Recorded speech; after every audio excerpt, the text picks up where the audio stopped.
Assalamualaikum warahmatullahi wabarakatuh. Alhamdulillah. Wassalatu wassalamu ala rasulillah wa ala alihi wa sahbihi wa mawalah amma ba'd. Alhamdulillah, syukur kepada Allah, kita telah diberi nikmat Allah yang banyak sehingga kita bisa mengikuti pelajaran pada hari ini. Teman-teman, kita bertemu dalam pelajaran Pendidikan Agama Islam dan Budi Pekerti kelas 3. Sudah sampai pada pelajaran 6, yaitu kisah keteladanan Nabi Yusuf alaihi salam dan Nabi Syuaib alaihi salam. Mari kita membaca lafaz basmalah. Bismillahirrahmanirrahim. Teman-teman, Nabi diutus oleh Allah untuk menjadi teladan bagi manusia, bagi umatnya. Jadi teman-teman, Nabi dan Rasul itu dijadikan contoh bagi kita dalam melaksanakan perbuatan. Dalam melakukan apa saja, kita harus mencontoh Nabi dan Rasul. Teman-teman, Nabi dan Rasul itu banyak sekali, ada ribuan. Tetapi yang wajib kita imani dan kita ketahui 25 saja. Jadi Nabi dan Rasul yang wajib kita imani dan kita ketahui adalah 25. Nabi dan Rasul itu diutus oleh Allah. Mereka tidak asal mengatakan aku Nabi, tidak, tetapi mereka benar-benar diutus oleh Allah. Dan tugas mereka adalah mengajari umatnya, membimbing umatnya untuk iman kepada Allah dan beribadah hanya kepada Allah. Allah Subhanahu wa ta'ala berjanji untuk mencintai siapapun yang mencintai kekasih Allah. Jadi kalau kita cinta dengan kekasihnya Allah, yaitu para Nabi dan Rasul, tentu Allah akan cinta kepada kita. Jika kita sungguh-sungguh mengenal dan meneladani kisah para Nabi, Allah Subhanahu wa ta'ala pasti mencintai kita. Jadi teman-teman, kalau kita ingin mengarungi kehidupan ini, bagaimana, apa yang harus kita lakukan, maka kita bacalah kisah para Nabi dan Rasul. Itu adalah contoh yang terbaik. Kenapa? Karena mereka melakukan itu sesuai dengan bimbingan Allah Subhanahu wa ta'ala.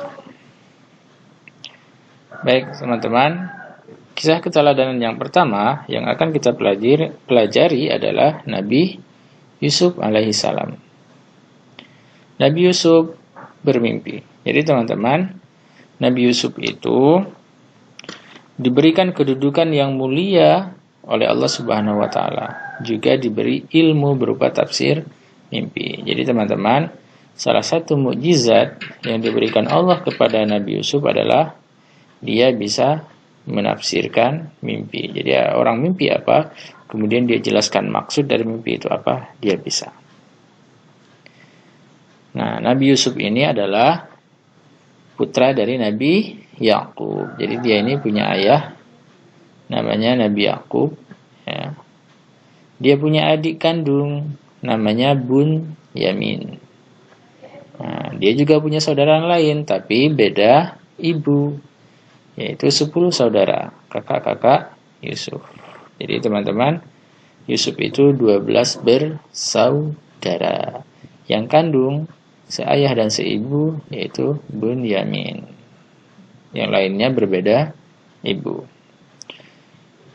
Ayah Nabi Yusuf sangat dekat dengan Yusuf setelah ibu kandungnya meninggal. Ibu kandungnya bernama Rahel. Meninggalnya kapan? Saat ia berusia 2 tahun. Akhirnya karena Nabi Yakub dekat dengan Yusuf, maka 10 saudaranya menjadi cemburu. Nah, suatu saat Nabi Yusuf bermimpi. Bermimpi apa? Melihat 11 bintang. Kemudian matahari dan bulan. Semuanya bersujud kepadanya. Kemudian dia ceritakan mimpi itu kepada ayahnya. Akhirnya ayahnya berkata, jangan kamu ceritakan mimpimu itu kepada saudara-saudaramu, supaya mereka tidak digoda oleh setan, tidak tergoda oleh setan, dan tidak mencelakakanmu.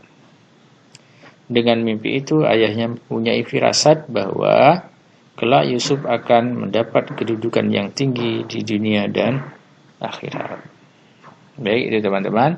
Yang kedua, diajak pergi bermain untuk dicelakai. Jadi karena cemburu saudara-saudaranya ini, akhirnya mereka minta izin kepada ayahnya agar mengajak Yusuf untuk bermain.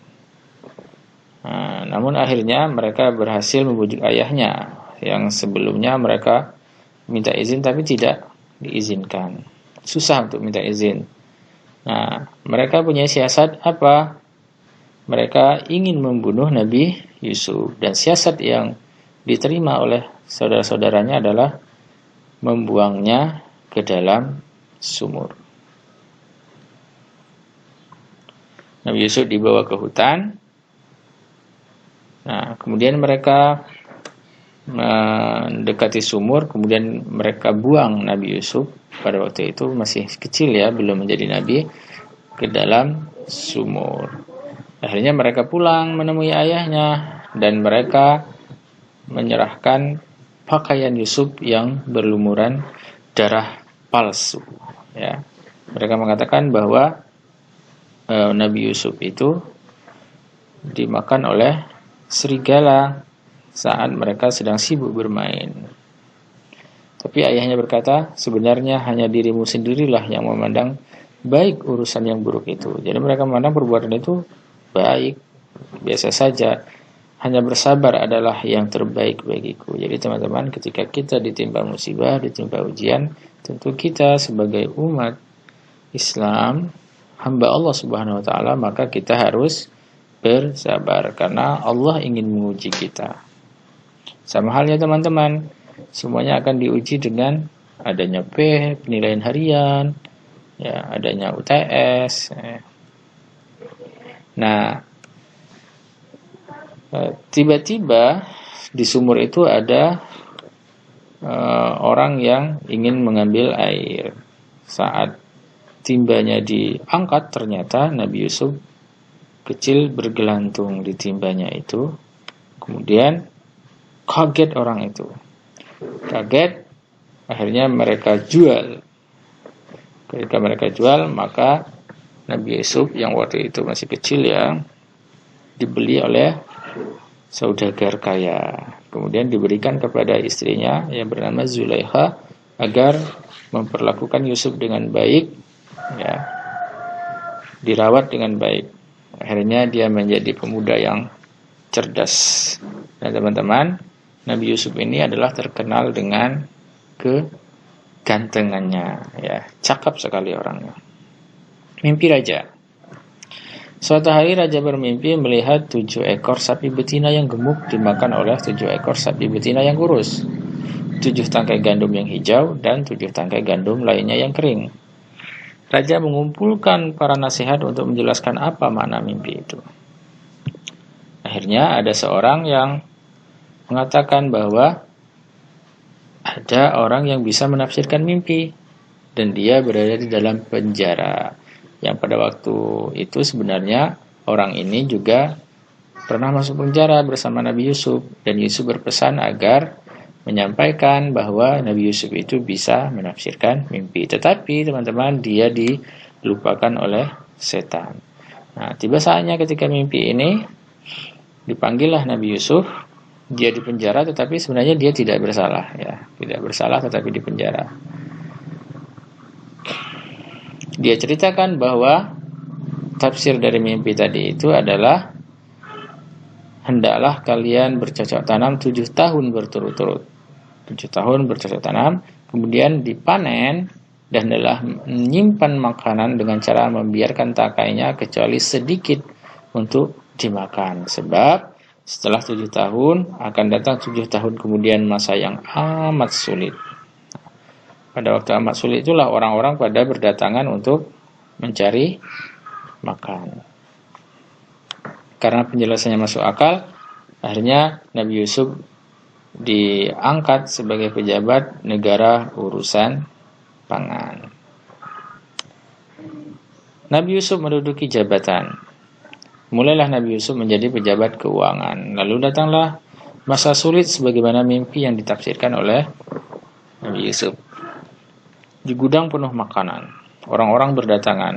Nah, tiba-tiba ada 10 orang yang datang ingin minta makanan. Nabi Yusuf tahu bahwa itu adalah saudara-saudaranya. Kemudian dia bertanya asal-usul daerah dan keluarga mereka. Mereka menjelaskan semuanya. Yusuf bertanya, kenapa saudara kalian yang kecil yang bernama Bunyamin itu tidak ikut ke sini? Untuk besok bawalah dia atau kalian tidak akan mendapatkan bahan makanan seperti hari ini. Akhirnya saudara-saudaranya minta izin kepada ayahnya untuk mengajak Bunyamin. Tetapi ayah Bunyamin khawatir nanti Bunyamin akan dijadikan perlakuan sama dengan mereka melakukan Nabi Yusuf waktu masih kecil. Mereka datang ke kerajaan. Nah, di tengah kesibukan menumpuk bahan makanan, Yusuf diam-diam menghampiri Bunyamin dan membisikinya, "Wahai Bunyamin, sesungguhnya aku adalah saudaramu Yusuf. Allah telah melindungiku dan memberiku kekuatan. Nanti akan kususun rencana agar kamu tertinggal di kerajaan ini dan saudara-saudaramu biarkan pulang ke rumah." Yusuf akhirnya memasukkan gelas emas. Setelah mereka ingin pulang, tiba-tiba ada pengumuman bahwa ada pencuri yang mencuri piala istana. Ketika dicari ternyata ada di karungnya Bunyamin. Akhirnya Bunyamin ditinggal di istana bersama Nabi Yusuf. Akhirnya mereka ceritakan kepada ayahnya. Kemudian ayah mengatakan, "Wahai anak-anakku, pergilah kalian mencari berita tentang keberadaan Nabi Yusuf dan Bunyamin, dan janganlah kamu berputus asa." Nah, setelah mereka datang ke istana, kemudian Nabi Yusuf mengatakan, Sadarkah kalian tentang perbuatan apa yang telah kalian lakukan kepada saudara kalian sendiri, Yusuf dan Bunyamin? Mereka terkejut. Ternyata mereka baru meyakini bahwa itu adalah Nabi Yusuf. Setelah itu mereka pulang. Ketika pulang, mereka kemudian disuruh membawa jubah Nabi Yusuf ke ayah untuk diusapkan kepada wajah ayahnya, sembari meminta agar ayahnya segera diajak menuju istana. Nabi Yusuf bersatu kembali dengan keluarganya. Nah, ketika mereka hampir pulang, ayahnya berkata bahwa sesungguhnya aku telah mencium keberadaan Yusuf yang masih hidup. Maka benarlah ketika mereka tiba, jubah Yusuf diusapkan ke wajahnya dan muncullah kegembiraan di hati ayah. Penglihatan ayahnya pun dengan izin Allah telah pulih kembali. Jadi teman-teman, ayahnya itu buta karena menangis karena Nabi Yusuf tidak berada di sisinya. Nah, jadi teman-teman, mukjizat dari Nabi Yusuf tadi yang pertama bisa menafsirkan mimpi, yang kedua jubahnya bisa membuat ayahnya menjadi sembuh dari kebutaan. Nah, setelah selesai pertemuan, seluruh anggota Yusuf diminta tinggal di sana. Kemudian Nabi Yusuf menyatakan, inilah mimpiku sewaktu masih kecil dulu. Melihat 11 bintang, matahari dan bulan bersujud kepadaku. Allah mewujudkannya dengan banyak kebaikan kepadaku dan membebaskanku dari penjara serta mempertemukan kita kembali. Selesai teman-teman pelajaran Nabi Yusuf. Sekarang tugas kalian, sikapku. Setelah mempelajari kisah Nabi Yusuf, maka kita punya sikap. Aku tidak boleh balas dendam terhadap orang yang membuat kesalahan kepadaku. Jadi teman-teman, saudaranya Nabi Yusuf melakukan kejahatan kepada Nabi Yusuf, tetapi Nabi Yusuf tidak dendam, dia memaafkan. Jadi pelajaran yang bisa kita ambil, kita harus memaafkan orang yang berbuat salah kepada kita. Baik.